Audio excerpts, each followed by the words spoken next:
Hey Calibrate Tools family, today we're going to talk about the top tools every homeowner should have. See you right after this.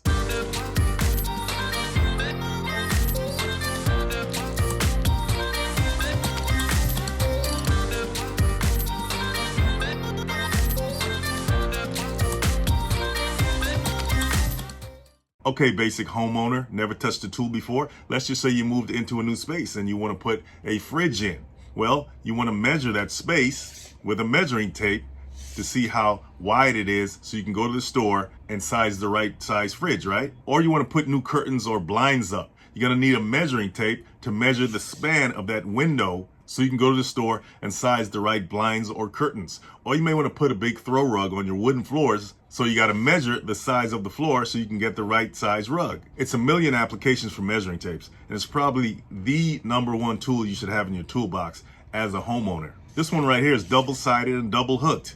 When I say double-sided, it has the numbers on both sides. A lot of measuring tapes don't have that. It makes it easier for you in awkward situations when you're trying to measure stuff, when you have numbers on both sides. It's also double hooked, meaning that it has two hooks, one here and one here. That also makes it easier when you're trying to measure something by yourself, when you're trying to attach it to that other end, if you know what I'm talking about. So you don't have to be a tradesman to own one of these. They got 12-foot measuring tapes, 16-foot measuring tapes, and they even got 25-footers, guys. So if you don't know, now you know. And remember the old saying, measure twice, cut once. Okay, guys, next on the list, can you guess what this is? Looks like a hammer to me, right? What homeowner in their right mind doesn't know what this is? Everybody needs a hammer. I don't care if you're hanging pictures on the wall or you're building something in the backyard. Hammers are essential to any toolbox, any homeowner. Matter of fact, that home you're living in, what do you think it was built with? It was built with one of these things. So when you need to fix something, what makes you think you're not gonna need one of these things to fix it? But I digress. Scared of hitting your fingers? I know the feeling. But today's hammer technology has improved over the years. This one has a nail starter. You take your nail, you put it in the nail starter, has a magnet that holds it in like that.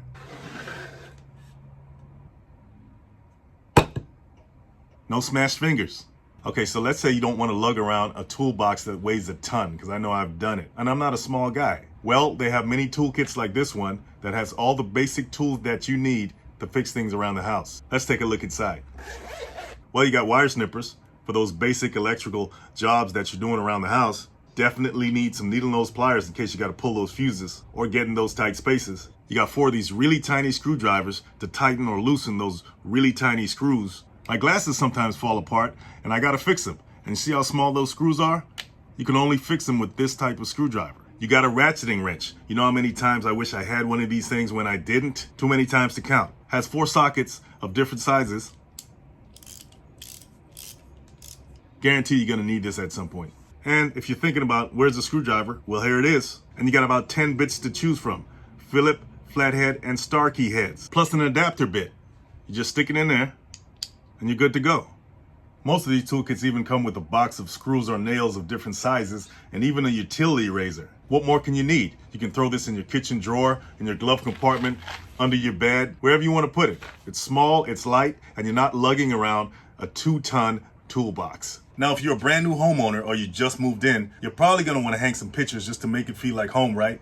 One of the easiest ways to do that is with a picture hanging tool like this one, the X-Acto picture hanging tool. Pretty simple to use. Assuming your picture frame has a string, you just take the X-Acto picture hanging tool. You see that it has these hooks right here.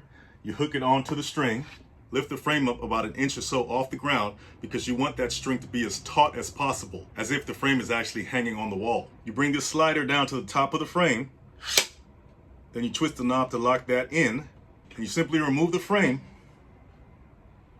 So what you just did is you locked in the distance from the string where the nails are gonna be to the top of the frame, which is represented by this right here. Take your nail and put your nail here if you're gonna hang a light frame. If you're gonna hang a heavier frame, take your nails and put one here and put one there. Then after you do that, put your tool against the wall with the nails in them. Take your hammer and tap the nails in from the tool. Tap them in, you don't have to slam them in. Then remove the tool after you finish doing that. That's how they should look after you're done tapping them in. Then you just hang your picture exactly where you want it.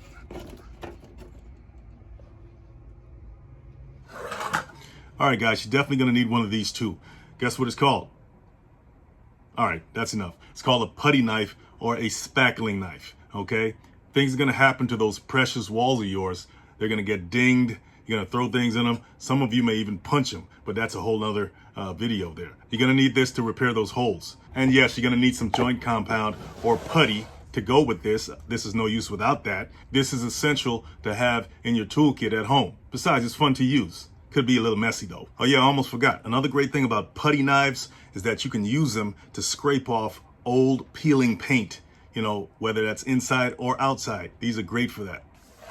All right, guys, next on the list is the stud finder. It's very important to know where studs are in your walls. And it's not just for hanging pictures, even though that's a good application of a stud finder, but you may want to hang other heavier objects like TVs or big pieces of furniture. You definitely don't want those things falling down or coming out of your drywall because they weren't attached to something real solid, like a stud. Stud finders are great for finding that. Don't assume that all studs are 16 inches apart. They have studs that are 24 inches apart. The only way you'll know if you're a novice homeowner is to get a stud finder and find out. Get it?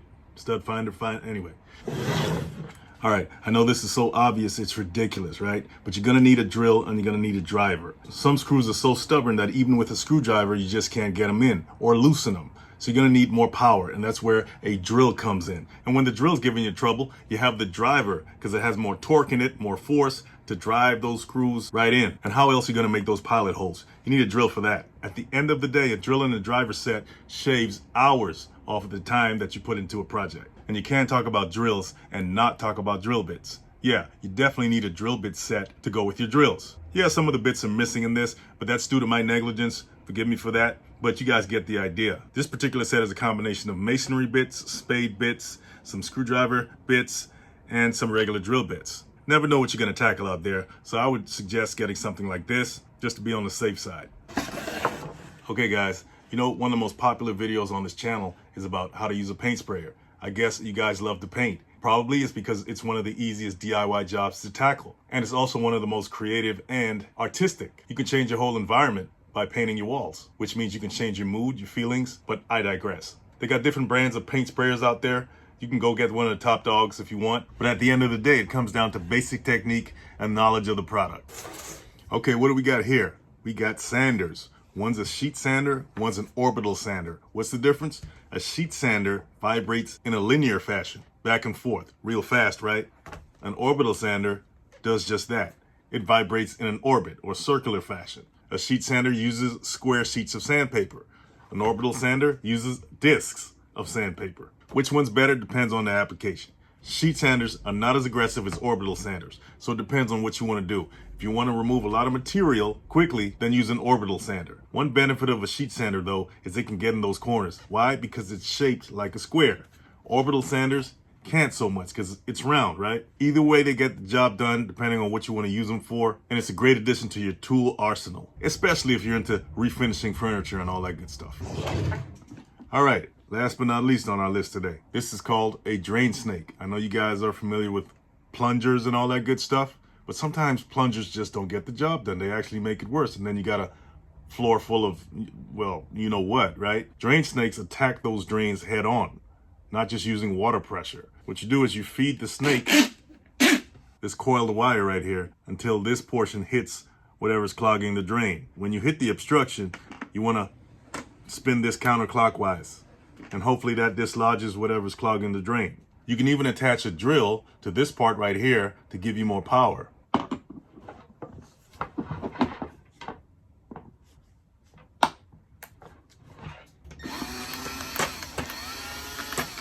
And so it won't hurt to have this on hand because, as you know, sometimes you know what happens. All right, guys, that's just some of the top tools every homeowner should have, but I guarantee you there's a lot more. Stay tuned to the channel. Hit that like and subscribe, and I'll tell you all about them. Don't forget to hit the links in the description to see what I got for you. See you next time.